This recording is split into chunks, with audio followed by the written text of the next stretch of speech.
Hello friends, welcome back to our channel ABM aari designer.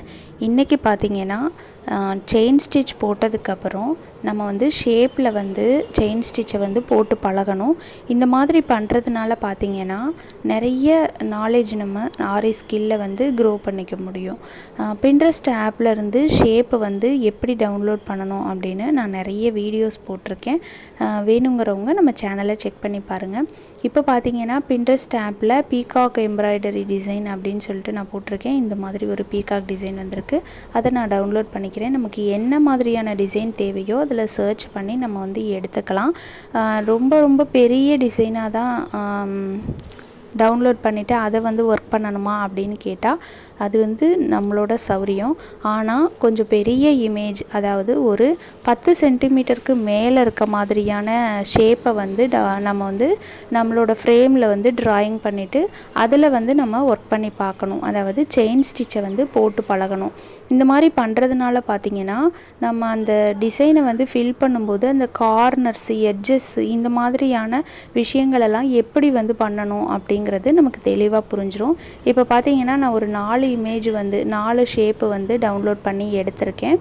இதில் வந்து எந்த டிசைனை வேணுமோ நம்ம வந்து ஃபில் பண்ணி பார்க்கலாம். அதாவது ஃபில் பண்ணியில் அவுட்லைன் கொடுத்து பார்க்கலாம். நமக்கு இந்த செயின் ஸ்டிச் வந்து நல்லா வருதா, நல்லா பண்ணணும், அந்த எட்ஜஸ் எல்லாம் டேர்னிங்கெல்லாம் கரெக்டாக வந்து நம்ம டேர்ன் பண்ணி நம்ம பண்ணுறோமா அப்படிங்கிறதுக்காக தான் இந்த மாதிரி ப்ராக்டிஸ் வந்து நம்ம பண்ணணும். இப்போ இதில் பார்த்திங்கன்னா ட்ராயிங் பண்ண தெரியும் அப்படிங்கிறவங்க ஃப்ரேமில் டைரெக்டாக வரைஞ்சிடலாம்.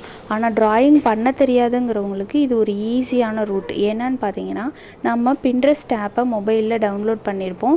இதிலிருந்து டைரெக்டாகவே ஃப்ரேமில் வந்து நம்ம ட்ரேஸ் பண்ணிட முடியும். எப்படின்னு தான் இந்த வீடியோவில் நான் சொல்ல போகிறேன். வீடியோவை ஃபுல்லாக பாருங்கள். இப்போ நம்ம ஆப்குள்ளே, அதாவது பின்ட்ரெஸ்ட் ஸ்கெட்சிங் ஆப் இருக்கும் இல்லையா, ஸ்கெட்சிங் ட்ரேசிங் பேப்பர் ஸ்கெட்சிங்னு ஒரு ஆப் இருக்கும் இல்லையா, அந்த ஆப்குள்ளே தான் நான் இந்த பிக்சரை எடுத்துகிட்டு போயிருக்கேன்.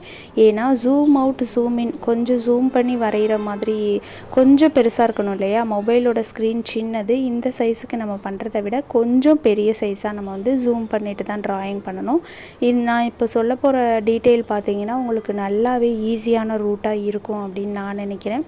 இப்போ இந்த ஆப்குள்ளே வந்து பிரைட்னஸ், பேக்ரவுண்ட், மிரர், ரொட்டேட், இந்த மாதிரியான ஆப்ஷன்ஸ்லாம் இருக்குது. அதெல்லாம் தேவைப்பட்டால் யூஸ் பண்ணிக்கலாம். அப்படி இல்லை அப்படின்னா அதெல்லாம் விட்டுறலாம். இப்போ வந்து என்ன சைஸில் நமக்கு தேவையோ அந்த சைஸில் ஜூம் இன் பண்ணிவிட்டு நம்ம வந்து ஸ்க்ரீனை வந்து லாக் பண்ணிடணும். லாக் பண்ணிவிட்டு நம்ம வந்து ட்ரேஸ் பண்ணி எடுக்கலாம். ட்ரேஸ் வந்து டைரெக்டாகவே நம்ம வந்து ஃப்ரேமில் கிளாத் ஃபிக்ஸ் பண்ணி வச்சுருக்கோம் இல்லையா, அந்த கிளாத்துலேயே டைரெக்டாக பண்ண போகிறோம். வாங்க எப்படி பண்ணலான்னு பார்க்கலாம். இப்போ பார்த்தீங்கன்னா நான் இன்னொரு மொபைலில் வீடியோ எடுத்துகிட்டு இந்த மொபைலில் வந்து செஞ்சு காமிக்கிறேன். இப்போ அந்த ஆப்குள்ளே போயிட்டோன்னே பிக் அண்ட் இமேஜ்னு இருக்கும் இல்லையா, நான் வந்து ஒரு இமேஜை செலக்ட் பண்ணிக்கிறேன். நான் டவுன்லோட் பண்ணி வச்சுருக்கேன் 4 இமேஜிலேருந்து ஒரு இமேஜை வந்து நான் டவுன்லோட் பண்ணி, அதாவது செலக்ட் பண்ணிக்கிறேன். இப்போ இந்த இமேஜை நான் செலக்ட் பண்ணோன்னா இந்த மாதிரி தான் இருக்குது. நல்லா ஓரளவுக்கு இது வந்து தெளிவான ஷேப் வந்து தெளிவாக தான் இருக்குது. ஸோ இதை வந்து நான் ஜூம் பண்ணலை. ஒருவேளை கொஞ்சம் மைன்யூட்டான டிசைனாக இருந்தால் ஜூம் பண்ணி வரைஞ்சிக்கலாம்.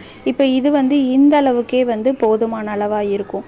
இப்போ ஒரு நெக்கை டிசைன் பண்ணோன்னா இந்த இமேஜை இதே சைஸ்லேயே வச்சு நெக்கை சுற்றிலும் பக்கத்தில் வச்சு கூட நம்ம வந்து ஒரு நெக் டிசைனை கூட உருவாக்க முடியும். ரொம்ப சூப்பராக இருக்கும் அந்த மாதிரி பண்ணால் கூட. ஓகே, இப்போ வந்து இந்த இமேஜை அப்படியே நான் ட்ரேஸ் பண்ண போகிறேன். ட்ரேஸ் பேப்பர், கார்பன் ஷீட்டு, இந்த மாதிரிலாம் எதுவுமே யூஸ் பண்ணலை. இந்த இமேஜை செலக்ட் பண்ணிவிட்டு ஸ்க்ரீனை வந்து லாக் பண்ணிட்டேன். அதாவது இந்த அளவுக்கே எனக்கு போதும். அதனால் இப்போ ஃப்ரேம்க்கு அடியிலேருந்து நம்மளோட மொபைலை வந்து அந்த கிளாத் மேலே, ஃப்ரேம்க்கு அடியில் அந்த கிளாத் மேலே நம்ம வந்து மொபைலில் வச்சோம் அப்படின்னா நமக்கு வந்து அந்த டிசைனோட அச்சு தெரியுது பார்த்திங்களா. இதை அப்படியே வந்து நம்ம மேலே வந்து ஒரு பென் வச்சு அப்படியே ட்ரேஸ் பண்ணி வரைஞ்சிடலாம். இவ்வளோதான்.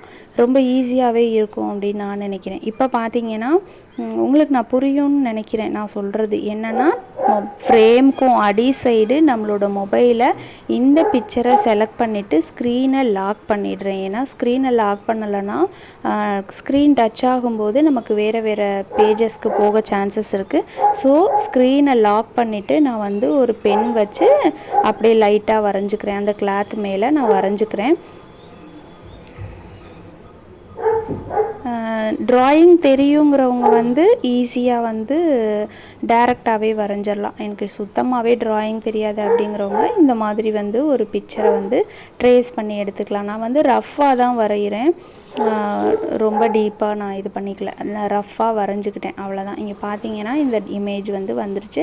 இப்போ இது மேலே வேணும்னா டார்க் பண்ணி வரைஞ்சிட்டு அதுக்கப்புறம் வந்து நம்ம ஒர்க் பண்ண ஆரம்பிச்சிடலாம். அதாவது செயின் ஸ்டிச் பண்ணுறதுக்கு ஆரம்பிச்சிடலாம். இப்போ வந்து பார்த்திங்கன்னா இந்த செயின் ஸ்டிச்சுக்கு வந்து நம்ம என்ன பண்ணணும் அப்படின்னா, எந்த இடத்துல இருந்து ஸ்டார்ட் பண்ணுறோமோ அங்கேருந்து நம்மளால் எவ்வளோ தூரத்துக்கு போக முடியுமோ போய் ஃபினிஷ் பண்ணி வரணும். ஒவ்வொரு இடத்துலையுமே லாக் பண்ணி நம்ம பண்ணுறத விட ஸ்டார்ட் பண்ணிவிட்டு நம்ம பாட்டில் போயிட்டே இருக்கணும். அந்த ஷேப்பை வந்து நம்ம ஃபுல்லாக அவுட்லைன் கொடுக்க போகிறோம், அதுதான் நம்மளோட ஒர்க் அப்படிங்கிற மாதிரி மட்டும்தான் நம்ம நினைக்கணும். கட் பண்ணி அதாவது நம்ம த்ரெட்டை வந்து நாட் போட்டு கட் பண்ணிவிட்டு மறுபடியும் அடுத்து அந்த மாதிரி பண்ணவே கூடாது. எப்போவுமே எந்த ஷேப் பண்ணும்போதும் அது வந்து ஒரு அதாவது ஒரு ஃபுல்ஃபில்லாக ஃபினிஷிங் வந்து நல்லா இருக்க மாதிரி இருக்காது, அவ்வளோதான். சரிங்களா? இப்போ அடுத்து இன்னொரு விஷயம் என்ன அப்படின்னு பார்த்தீங்கன்னா, இந்த மாதிரி செயின் ஸ்டிச் போட்டு நமக்கு ப்ராக்டிஸ் பண்ணுறதுனால இப்போ பார்த்தீங்களா இந்த கார்னர் எட்ஜு பார்த்தீங்களா எப்படி இருக்குன்னு. இப்போ இந்த எட்ஜை வந்து டேர்ன் பண்ணுறதுக்கு ஆப்போசிட் சைடு நம்ம எந்த சைடை அடுத்து போகணுமோ அதுக்கு ஆப்போசிட் சைடில் ஒரு லாக் பண்ணிவிட்டு திரும்பணும். அப்புறம் டேர்னிங்காக இருக்கிற இடத்துக்கிட்டலாம் வந்து செயின் வந்து குட்டி குட்டி செயினாக இருக்கணும். இந்த மாதிரிலாம் விஷயங்கள்லாம் நம்ம ஃபாலோ பண்ணி பண்ணும்போது பார்த்திங்கன்னா நம்மளோட ஷேப்பு, நம்ம இப்போ என்ன ஷேப் வரைஞ்சிட்ருக்கோமோ அந்த ஷேப்போடைய அவுட்புட் வந்து நமக்கு சூப்பராக கிடைக்கும். சரிங்களா? அவ்வளோதான்.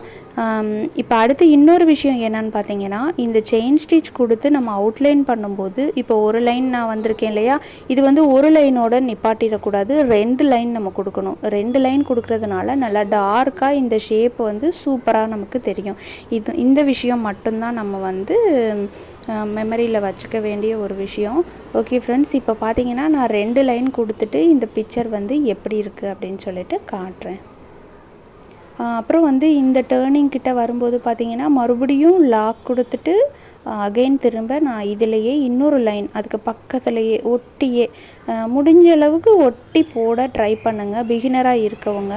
ஏன்னா ஷேப் வந்து கண்டிப்பாக பண்ணணுமா அப்படின்னு கேட்டால் கண்டிப்பாக ட்ரை பண்ணுங்கள். இந்த மாதிரி ட்ரை பண்ணுறதுனால நமக்கு வந்து நிறைய நாலேஜ் ஆரி ஸ்கில்லை நம்ம க்ரோ பண்ணிக்க முடியும். இப்போ பார்த்திங்கன்னா 2 லைனுக்கு வந்து நான் இந்த மாதிரி கொடுத்துருக்கேன்.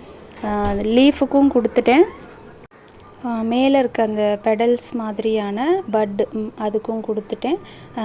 இந்த பெடல்ஸுக்கு வந்து சில்க் த்ரெட்டில் வந்து நான் கொடுக்கலான்னு இருக்கேன். இப்படி தான் வந்து அவுட்புட் வந்திருக்கு. இந்த மாதிரி வந்து நம்ம ட்ரை பண்ணுறதுனால எட்ஜஸ்ஸு இந்த டேர்னிங்ஸு பக்கத்தில் போகணும், இந்த சின்ன சின்ன மைன்யூட் விஷயங்கள்லாம் வந்து ஒரு மாதிரி வந்தால் கூட போக போக போக போக நமக்கு ஷேப் வந்து நல்ல கிளியராக சூப்பராக கிடைக்கும். இந்த மாதிரி நம்ம ட்ரை பண்ணாமல் நேரடியாக நமக்கு தான் செயின் ஸ்டிச் வந்திருக்கே அடுத்ததுக்கு நம்ம போயிடலாம் அந்த மாதிரிலாம் வந்து திங்க் பண்ணிவிட்டு அடுத்தடுத்த ஸ்டிச்சுக்கு போகாமல் ஒவ்வொரு ஸ்டிச்சையும் ஹோம் ஒர்க் பண்ணுற மாதிரி நம்ம இந்த மாதிரிலாம் ட்ரை பண்ணுறதுனால நமக்கு வந்து ரொம்பவே சூப்பரான நாலேஜ் கிடைக்கும். ஓகே ஃப்ரெண்ட்ஸ், இந்த வீடியோ உங்களுக்கு பிடிச்சிருக்கோம் அப்படின்னு நான் நினைக்கிறேன். பிடிச்சிருந்தா நம்ம சேனலை சப்ஸ்கிரைப் பண்ணிக்கோங்க. இந்த வீடியோ பிடிச்சிருந்தா ஒரு லைக் பண்ண மறந்துடாதீங்க. நெக்ஸ்ட்டு சூப்பரான ஒரு வீடியோவில் சூப்பரான ஒரு கண்டென்ட்டோட நான் வந்து உங்களை மீட் பண்ணுறேன். Thank you so much. பை.